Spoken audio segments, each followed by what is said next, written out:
Welcome to the Infuse Compassion podcast, hosted by me, Amy Quisenberry. And me, Mark Carpenter.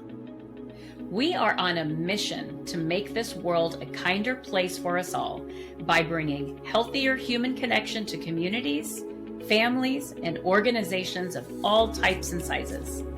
Our goal is to create stronger relationships, more inspired teams, increased trust, and improved results. So let's get started with more ways to infuse compassion into our world.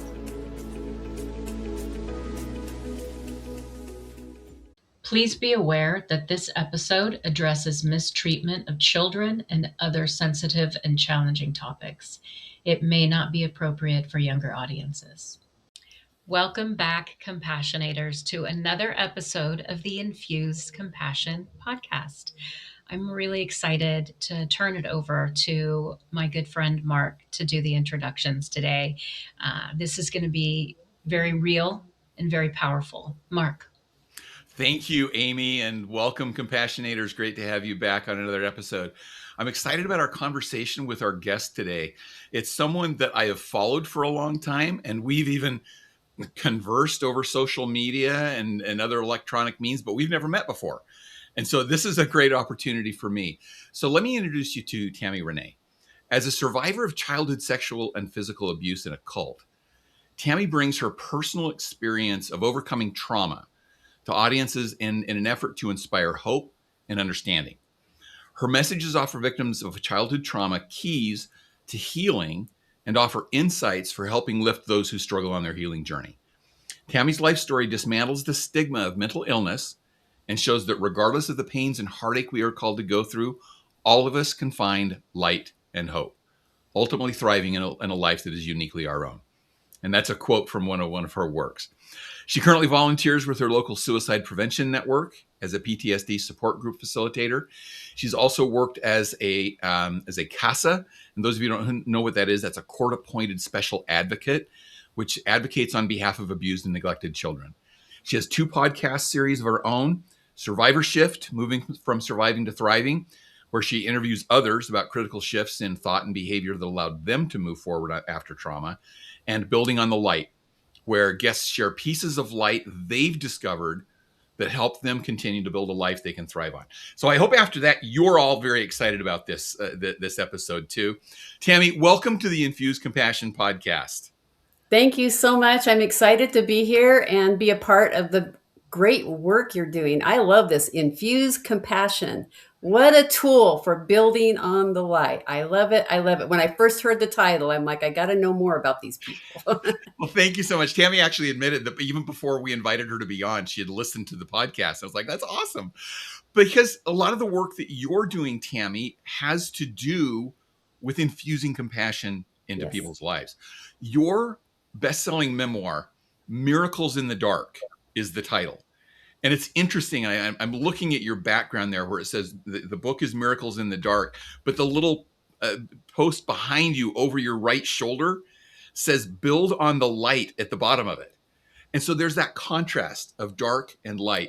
So tell us a little bit more about the work that you're doing now and how you came to this work to help people who may be in dark to come to some light.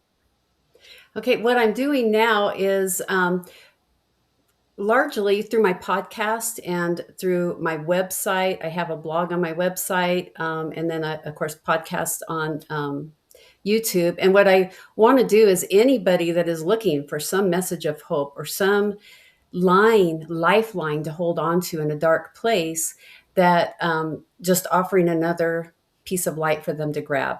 And that's what I'm trying to do. I also am a speaker. I share my story and share the importance of kindness, which I know is one of your recent podcasts, the importance of kindness.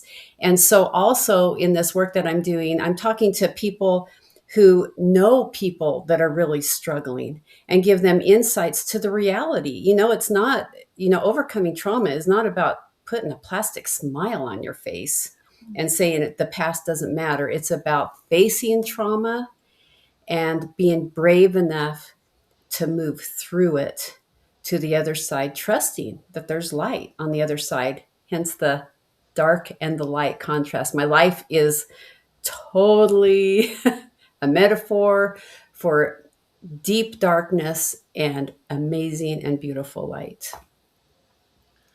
So I'd love to get just a little bit more of that story, if you would, Okay. about and again, not delving into anything that you don't want to go to, but tell us about how the darkness you were in and how you came to some light. Oh, that's a big story, and I'm kind of a wordy person, so it's a little hard to distill it. But the darkness came through my parents. They were involved in a cult for worshiping a dark god. It wasn't, like, I don't know, like you see on reality TV of living in a cult. We had our own home and our own life that looked very normal, but in the background, in meetings with other people, horrible things happened. And I was the victim of that. And it was so severe, the trauma was so severe that by the time I think by the time I was 10, 11 years old, I think is when it started. I'm not real sure. I actually developed dissociative identity disorder. Before that, I dissociated the trauma. I had no safe place, right, in my home. And so your brain has a way of just storing up the trauma because if you can't deal with it, otherwise it would destroy you, right? You can't process, you can't. And so I did have dissociation, but then by the time I was 10 or 11 years old, I developed actual separate personalities. Of course, I was not aware of that. And I didn't become aware of that till I was in my 30s. And, at first, the idea of feeling like I was not in control and that I had these different personalities that would come up was really maddening. I was just angry at God for allowing that to be where I didn't feel like I had control to protect the people I loved, by the time I was an adult. But what I've come to learn since then is because I had those different parts of me boxed up, I was able to take my core self got to decide the life I wanted. And so because of that, I was able, and I hunger for light. I just hunger for light. And I like to be places where you can feel the light, not just see the light, but that for me, it's all about inside here, right? It's about what my heart can be opened up to. And while my dissociative identity disorder wasn't so severe that on a daily basis or weekly basis, all of a sudden I'm somebody else taking over, somebody else is taking over my full life. My dissociative identities came out only when I was facing more trauma, right? Like, so here I'm living my normal life. Sadly, visit my parents visit me. They had trigger things that they could do, and I would click into somebody else during the trauma. And again, it's a coping skill, and it's not something I want to be real clear about. It's not something when somebody has dissociation, they don't say, you know what, this is really hard, I don't want to think about this right now. That's not what happens. You don't have any conscious thought or ability to put that aside. So I didn't decide, yeah, I'm going to just put this in the background and I'll deal with it later. No, my brain, my subconscious, I guess, made those decisions for me. And so what happened is because I had my core self that got to be in charge most of the time, and my core self seeks light, I was able to go to college. And with the help of my grandpa from San Diego, my light place, my safe place in San Diego. Anyway, he paid for my college. And so my parents couldn't refuse it. But anyway, so I got to go to college.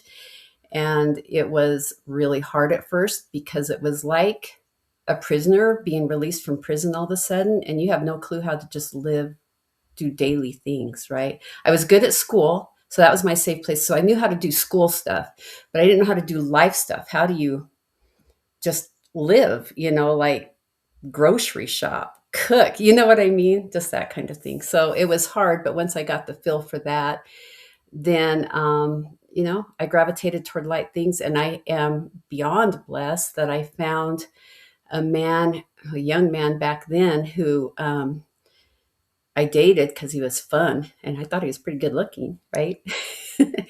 But who turned out to be loyal and light filled and hungered for light as much as I did. And so that was the beginning of being able to come out of that dark place.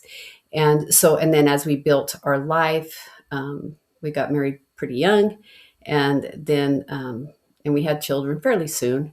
And as we built our life, the more I started feeling good about me, which is really an unusual thing for me, right? At that point, it was very foreign. But the more I felt good about me, the more I didn't want to be around my parents. My first thought was, oh my gosh, I'm a terrible daughter. How could I not want to be around my parents, right? And I'm a praying person. I totally believe in a benevolent, loving Heavenly Father, and I go to Him a lot. He is my main light source, right? And so I prayed so I could be a better person, right? I got to be a nicer daughter. I got to love my parents more. And so I prayed that I would see my dad like he saw him. And I didn't have a trickle of things. I wasn't in therapy. I wasn't on antidepressants, but I had an absolute volcano come up. There was a few triggers about it, right? But I had an absolute volcano of memories of first being sexually abused when I was younger, and then and just memories for like several years. These huge memories, one after the other, started with the sexual abuse by itself, and then it went to as I was older, and then it went into the memories of the cult activity, which also were a lot about sexual abuse, and sadly about animal sacrifice, and and of course it had to be the pets of the children that were being abused that were sacrificed. A lot of horrible, traumatic things, and I hope maybe we should do a trigger warning for this, but I hope that doesn't trigger anybody in a bad way. But so I had all those memories coming up. Of course, I sought professional counseling, help from our ecclesiastical leader, and my husband and I just had to learn how do we deal with this. First, is it real? Is this just my brain coming up with bizarre things? And the more they came out, so it's interesting how you can have these horrid truths come forward, and I was feeling all the emotion and the trauma and the pain and the anguish of it. But in my deep core, I felt peace, right? And then I was able, and then it just started making sense, tendencies I had that I didn't seem like I could overcome this problem and that problem. They started being resolved as I dealt with the traumas.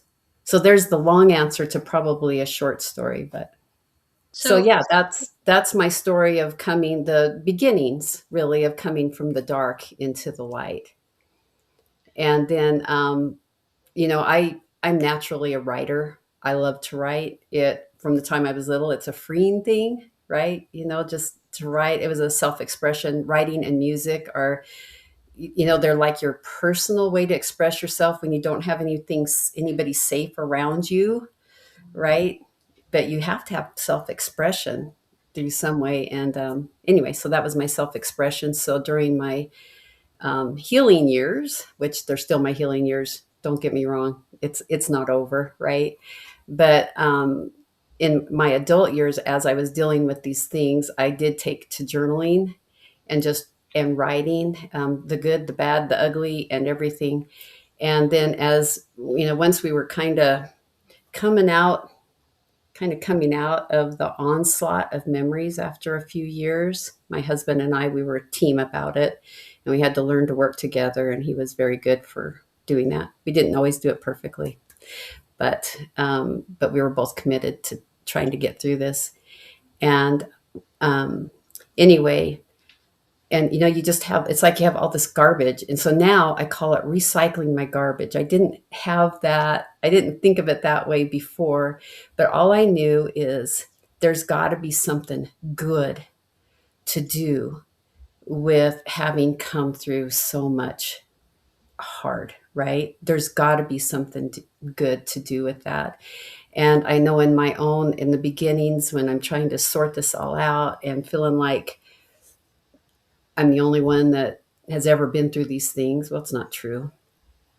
I didn't seek out any books on cult activity because that was just too hard and triggering for me.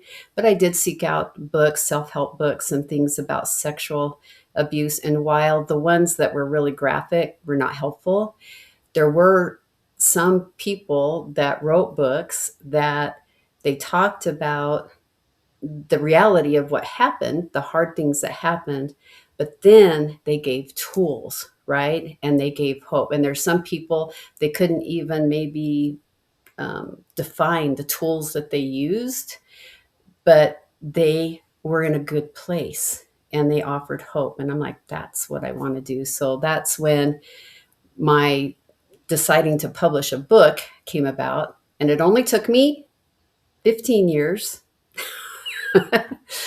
to get my first book. The second book is going much faster, but the first book, it was like about distilling. You have to share the hard stuff, but you have to know how much of the hard stuff to share to validate the light, right? There's dark and light. That's why it's miracles in the dark.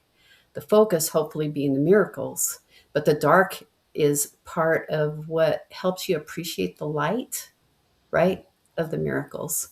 And so, yeah, and so that's why I started that. And then as I'm finishing my book, the last few years I was finishing my book, I'm like, I want to talk about this. I had opportunities with our church organization. We had our whole big, huge area. The leaders decided this was a big enough topic that they had kind of a symposium about it. And my husband and I were the keynote speakers for that. And that just felt good. It just feels good to be real and to share your message with other people and hope. And like I said, understanding for those who don't have those same struggles, but hope, lifelines for those that do have those same type of struggles. Well, Tammy, thank you for sharing your story so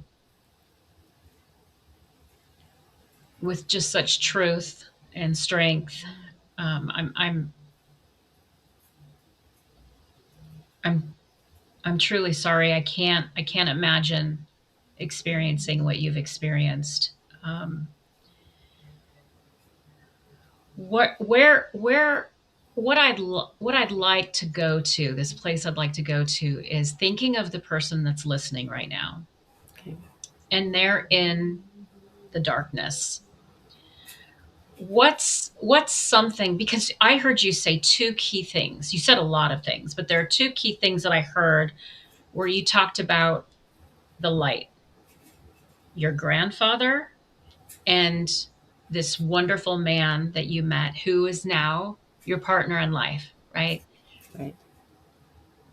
Let's take the person who feels like they don't have somebody, or even if they do, they don't even know how to tell these people about what's going on. What's one thing or two things that you can give them to help them to try to go from this darkness to thinking one lifeline of hope? Right. In AA, I love the second principle of AA, of Alcoholics Anonymous. You have to believe in a higher power. There were many times in my life that I was totally alone. My grandpa wasn't a constant in my life. He was like a once a year, if I was lucky, twice a year, sometimes kind of presence. But you know what? God is always there. And I'm not talking the God my parents worshiped. I'm talking kind, loving, benevolent, powerful love from a heavenly Father who really cares.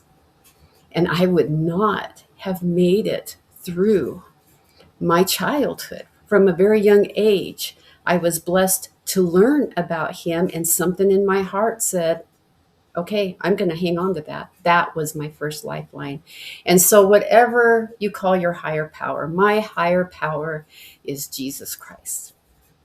That's, and Heavenly Father. They are my higher powers. And I am totally committed to that. But I have seen well, I shouldn't say, but in addition to that, I have seen people who their higher power is more about the universe, about light in the universe. And it doesn't really matter what your higher power is, but you have to believe in one, and you have to believe in a kind and loving one, not one that's going to create vengeance for you, or, because those are destructive things. A higher power that builds and lifts and helps give you life. That is the link. I mean, I'm so blessed to have a partner in my life, that I can share this with, but you can do it without that. You can do it without that. But you cannot do it without a higher power. Believing and trusting, learning to trust in a higher power, which isn't easy. It's a process, right? To learn to trust in a higher power or in anybody. So I'm going to take the question a little bit the opposite direction of Amy. What if you're someone who has not experienced that level of trauma, but you have a friend or a loved one who has? What's a tip that you can give to that person to help a friend, a loved one who may be in a dark place, to help them find some light? Right. I love that question as well. I get that a lot. And the first thing that I would say is, don't try to fix them. Don't try to tell them what they need to do. It's the same with somebody in a grieving process, right? You don't do that. But that's where compassion comes in, right? You don't question, even if you're logically going, I don't think that really happened. I've known this person. I didn't see any evidence of that or whatever. Don't question their reality, and look at them with compassion. And probably the biggest thing that I try to promote is, I mean, it's beautiful to give gifts, like to say, oh, here, I'll help you up. And I have some lovely friends that would just love to just hold me in their arms and make me feel all better. And there were times when, especially when I was going through the hard stuff, I'm praying and I'm like, God, why is not anybody showing up at my front door just to say I care? And nobody did. So that's something you could do, show up and care. But what I learned from that is, when I would really pray, wanting to feel better, what would happen instead is a name would come to me of somebody I needed to call and I needed to check on. And so I think a beautiful gift you can give somebody that's struggling, listening with compassion and no doubt, and just saying, I'm sorry. Like, Amy, that means a lot to me that you said you were sorry, for what I've gone through. You don't have to understand it, but we can feel that and be open, vulnerable with people that are sharing, and try to not have a shocked look on your face. That helps to keep the door open. But beyond that, to really have eyes to see, and I think that's a fun conversation Mark and I had in one of our little social media things, but to have eyes to really see the person and to see that they have something to offer, not that they're just a lump that needs to be saved, but that they have something to offer. And it's a story I tell a lot. And I think I recently wrote a blog post. Yeah, I did at Christmas, wrote a blog post about, I had two leaders in my youth group at church. One, and they were both beautiful people, and they both helped me. The one gave me this gorgeous silver bracelet at Christmas with a nice note about how she cared, right? And you know what? That made me feel good about her, which is a good reminder. We need to be reminded that there are decent people, nice people in the world, right?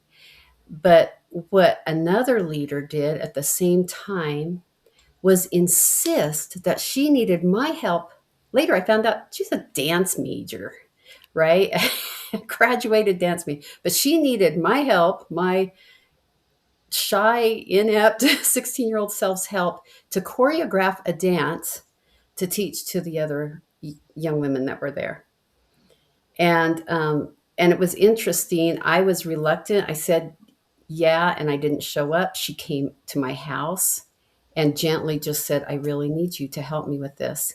And then when we're there, trying to make this a shorter story, but it's kind of hard. But anyway, when we were there, she's asking me what I thought the next step would be. And I'm just like, oh, I don't know. I mean, I had no confidence at all. And instead of just taking over and go, okay, well, how about we do this? What do you think of that? And that kind of thing. She paused and she said, listen to what's inside you. What do you think should come next? What a gift. What a gift. And in that experience with that lady, I discovered that maybe I had something worthwhile to offer. And that is more healing, I think, than having people around you that want to take care of you and want to, you know, cook your meals for you. Or, I mean, there's a place for all that. Don't get me wrong. But I think one of the tools that really is missing is when we have a friend who's struggling, believe in them. Believe that they have the ability to find their answers and they have the ability to overcome. The best thing we can say is, I believe you. You got this. I believe in you. You got this. And ask them, what can I do to help you? Instead of assuming, right? It's just that eyes open to compassion and really being able to see other people. Wow, that is so beautiful, and that is so powerful. I know people that are listening are saying, "How can I find Tammy? How can I find Tammy?" So, Tammy, how can people find you? How can people? The easiest way, buildonthelight.com. And just all one word. And I'm also on YouTube. You can look at my podcast, Survivor Shift, Moving from Surviving to Thriving. You can look up that or look up my name on YouTube. It's Tammy Rene 915. I don't know. There's so many Tammy Renes. It has a number by it. But anyway, that's how they can find me on YouTube. Those are the two best places. I'm also on LinkedIn under Tammy Rene, and I'm on Facebook. I'm not great at the social media presence other than my YouTube. It's just never been my thing, but I do respond. I do look at my messages and I do respond. So. And you're reasonably active on LinkedIn. I know because I see you there. So we'll make sure we get all those links in the show notes. Tammy, we always ask our guests one final question. What is one tip that you can give to our listeners to infuse compassion into their lives this week? You know, I mean, eyes to see other people wholly, but honestly, I think my tip would be self-compassion. Look at yourself with the same compassion you see people you look up to, friends, loved ones, whatever. But see yourself with compassion, because I really think that radiates outwards. When we can find compassion for ourselves and see and nurture the light in us, it makes it a lot easier to be compassionate to other people or with other people. Yeah. Thank you. It's amazing how many times that comes up as one of the tips. We don't guide any of our guests to that answer, but I feel like self-compassion comes up probably more often than any other. And so it's a great reminder for all of us to exercise self-compassion. Tammy, thank you for the time, for being with us today. Listeners, thanks for joining us. Go look up Tammy, follow her, learn more from her. We had a limited amount of time here, and I can assure you, you're going to learn a lot more from Tammy's wisdom and expertise, and come from her experiences and her work. And also, Tammy, thank you for just the great work that you're putting out into the world. Yeah, it's and thank you.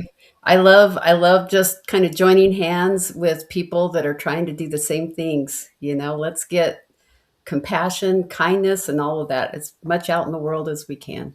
Yeah, that's our goal, and that's what our listeners are here for as well. So thanks for joining us today. Join us next time on the next episode of the Infuse Compassion podcast. Thanks, everybody. Bye. Bye. Thank you for joining us for this episode of the Infuse Compassion podcast. If you enjoyed the conversation, please share a review and like the podcast so other compassionators can join us. Until next time, let's all do something each day to infuse compassion into the world. For more information on our guests, see the show notes. For more information on Mark and Amy, go to infusecompassion.com.